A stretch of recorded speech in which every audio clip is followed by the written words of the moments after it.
UP का गोंडा जिला सरयू नदी की तलहटी में बसा इलाका। यूपी के इस लोकसभा क्षेत्र में 5 विधानसभा सीटें हैं। विधानसभा सीट की सभी सीटों पर समाजवादी पार्टी का कब्जा है। वैसे यहाँ के सांसद कांग्रेस के नेता और यूपीए 2 में मंत्री बेनी प्रसाद वर्मा हैं।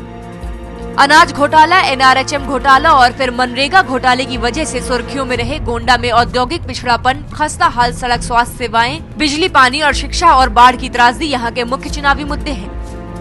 2014 के चुनावी जंग में बीएसपी ने यहाँ से अकबर अहमद डंपी को मैदान में उतारा है, जबकि समाजवादी पार्टी के उम्मीदवार मौजूदा विधायक नंदिता शुक्ल हैं। बीजेपी और कांग्रेस के उम्मीदवारों का ऐलान अभी बाकी है। वैसे माना जा रहा है कि कांग्रेस एक बार फिर बेनी प्रसाद वर्मा पर दांव लगाएगी।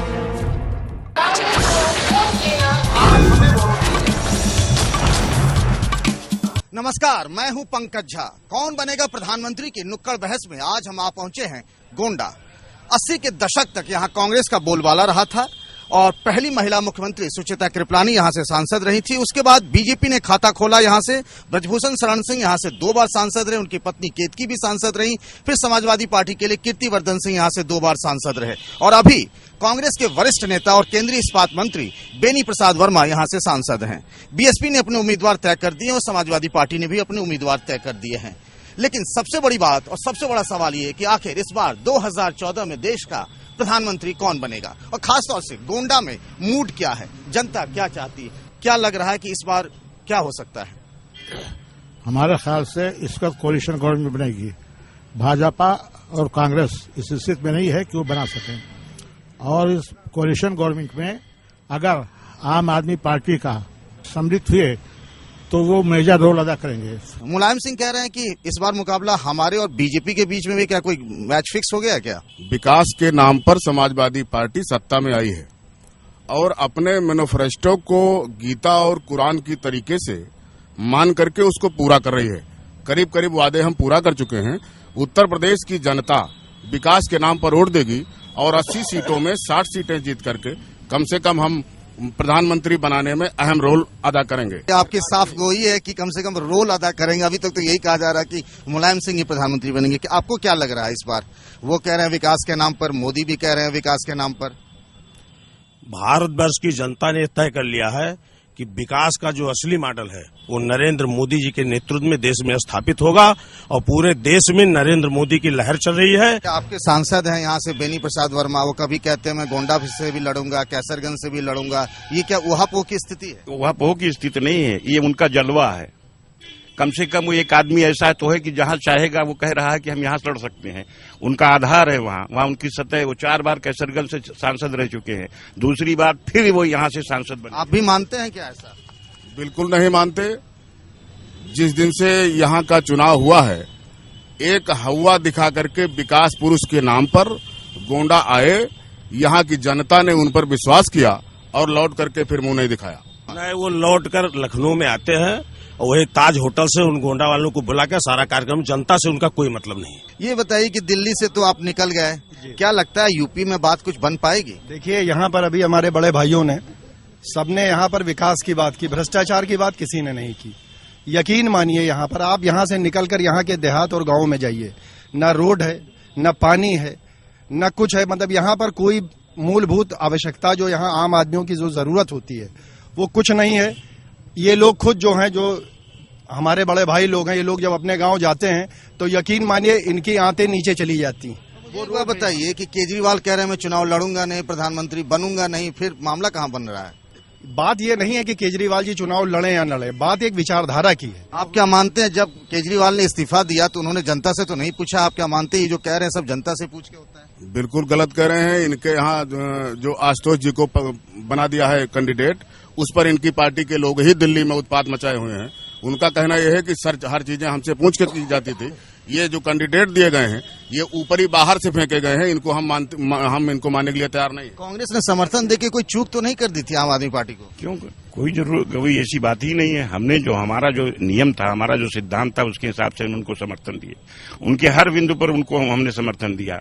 लेकिन अगर असंवैधानिक ढंग से किसी चीज की कोई बात आती है तो कहीं न कहीं विधानसभा हो या लोकसभा हो तो संविधान की रक्षा करना, संविधान का आदर करना, मर्यादित ढंग से हमको रहना ही हमारे लिए। लोगों से भी पूछ लेते हैं। ग्राम प्रधान हूँ इंदिरापुर का। जी बताइए। मैं कम से कम 20 बार लखनऊ गया बेनी बाबू के घर बड़ी मुश्किल से मिलने को मिलता था, और काम तो दूर जाने दीजिए, केवल कागजों में काम उन्होंने किया है।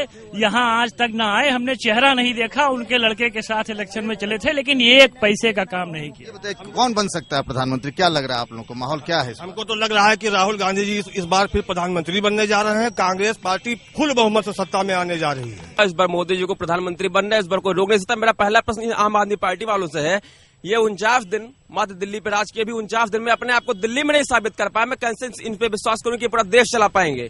बताइए आम आदमी पार्टी भैया, कहाँ से देश चलाएंगे आप? देखिए ऐसा है, ये आप किस आधार पर कह रहे हैं कि 49 दिन में हम अपने को साबित नहीं कर पाए? 27 सीट लेकर अल्पमत में हम लोग वहां पर थे। हम लोगों ने बहुत ही संजीदगी, उनका ये कहना है कि 49 दिन में क्यों आप भाग लिए? हम भागे नहीं, हम भागे नहीं। स्क्रिप्ट तो पहले लिखी जा चुकी थी वैसे। नहीं, अगर इस्तीफा दे, स्क्रिप्ट पहले लिखी जा चुकी थी, उन्हें पता था कि मुझे इस्तीफा देना। नहीं, हम लोगों ने जो वादे किए थे उस वादे पर हम लोग खरे नहीं उतर रहे थे, इसलिए हमने इस्तीफा दिया। आपको क्या लगता है ये जो कह रहे हैं ये नई पार्टी की बिल्कुल सही है? इनका कोई ना संविधान है ना कोई आधार है। भारतीय संविधान के आधार पर भारत में चौखंबा राज्य है, जिसमें लोकतंत्र में संसद की मान्यता है, संविधान की मान्यता है, पत्रकार बंधुओं को मीडिया की मान्यता है। ये किसी को नहीं मानते, ये न्यायालय स्वयं है। ठीक है, जरा राय ले लेते इधर से। जमीन आपके हिसाब से कौन प्रधानमंत्री? उत्तर प्रदेश की जमीन में ये प्रधानमंत्री वो बनेगा जो हर व्यक्ति के साथ ऐसा व्यक्ति ने हर व्यक्ति के साथ सिर्फ एक ही व्यक्ति काम करता है, वो राहुल गांधी। आप बताइए आपको क्या? सर सबसे बड़ी बात ये है कि हमारा, प्लीज एक सेकंड देखिए, ये गोंडा कॉन्स्टिट्यूएंसी हमारे यहाँ एक तरह से मिनी सरकार यहाँ पे मौजूद है। हमारे गोंडा में लगभग 6 मिनिस्टर्स हैं, जिसमें एक सेंट्रल मिनिस्टर भी है, लेकिन इसके बावजूद गोंडा में सिर्फ पिछड़ापन, बेरोजगारी और इसके लिए कौन जिम्मेदार है? कौन जिम्मेदार? इसके लिए 100% अगर कोई जिम्मेदार है तो यहाँ के जनप्रतिनिधि ही जिम्मेदार है, जो केवल एक सेकंड, पूरे इंडिया की नजर हमारे गोंडा पर है, लेकिन गोंडा के पिछड़ेपन पे किसी की नजर नहीं है। कह रहे हैं कि विकास नहीं हो पा रहा है। देखिए, जहाँ तक समाजवादी बंधुओं का प्रश्न उठता है, समाजवादी तो एक दूसरे पर क्यों थोप देते हैं जब विकास की बात आती है? मैं थोपना क्यों? ये एक दूसरे के हम कहीं न कहीं विरोध में, कहीं न कहीं समर्थन में। अब तिवारी जी हमारे बगल में खड़े हैं, कि आप कह दीजिए बगल में क्यों खड़े हैं? कांग्रेस बड़ी चतुर है, सबका साथ ले लेती है, सपा का भी ले लेती है, कभी बीजेपी। आपका कहना बहुत अच्छा है कि आपने ये स्वीकार किया, लोगों के सामने कह रहे हैं कि हम चतुर हैं, तो हम कोई अभद्रता की बात, असभ्यता की बात और अधर्म की बात नहीं करेंगे अगर कोई चतुराई होगी। बताइए, कुछ लोग कहते हैं कि लोकसभा चुनाव के बाद हो सकता है समाजवादी पार्टी फिर से कांग्रेस के साथ हो जाए। नहीं, ये तो राष्ट्रीय नेतृत्व का सवाल है, परिस्थितियां क्या बनती हैं। हम 60 सीटें जीत करके आते हैं, तीसरा मोर्चा वहां काम करने, तीसरा मोर्चा तो दिख नहीं रहा। पिछले चुनाव में भले लालू यादव के साथ आपका चौथा मोर्चा था। नहीं, तीसरे मोर्चे का गठन चुनाव के बाद ही होता रहा है, और इस बार तो पहले ही बन गया था। नहीं, इस बार चुनाव के बाद बनेगा और माननीय मुलायम सिंह यादव प्रधानमंत्री बनेंगे। कैसे बन जाएंगे? मान लीजिए 200 सीट वाला बनेगा, 150 वाला बनेगा, 40-50 वाला कहाँ से बन जाएगा? जनता ना तो सांप्रदायिकता पसंद करती है और ना फिरका परस्ती ताकतों पसंद करती है। कांग्रेस को देख आधार पे तो आप इनके साथ हो जाएंगे कह के। 65 वर्षों में कांग्रेस को देख लिया, रहे हैं, हमेशा रहेंगे, ये कहाँ जाते हैं हमको छोड़ के? आप बताइए ये कौन सा गेम है कि दोनों साथ रहते हैं और फिर अलग? उत्तर प्रदेश ही नहीं, भारत की जनता जानती है कि देश में घोटाले, भ्रष्टाचार में समाजवादी पार्टी और बसपा ने कांग्रेस का उस पाप में साथ दिया है, इसलिए जनता माफ करने वाली नहीं है। और एकमात्र आशा की किरण इस देश में है तो एनडीए। मैं ये कहना चाहता हूँ कि ये तीनों लोग चोर मौसेरे भाई हैं, सपा, बसपा, कांग्रेस, और उसमें आप भी मिल गई। बीजेपी की बात कह रहे हैं। चलिए फिलहाल नुक्कड़ बहस में, गोंडा में नुक्कड़ बहस में मेरे साथ इतना ही। फिर मेरे सहयोगी प्रकाश कुमार बिहार की किसी लोकसभा सीट से नुक्कड़ बहस लेकर हाजिर होंगे कल।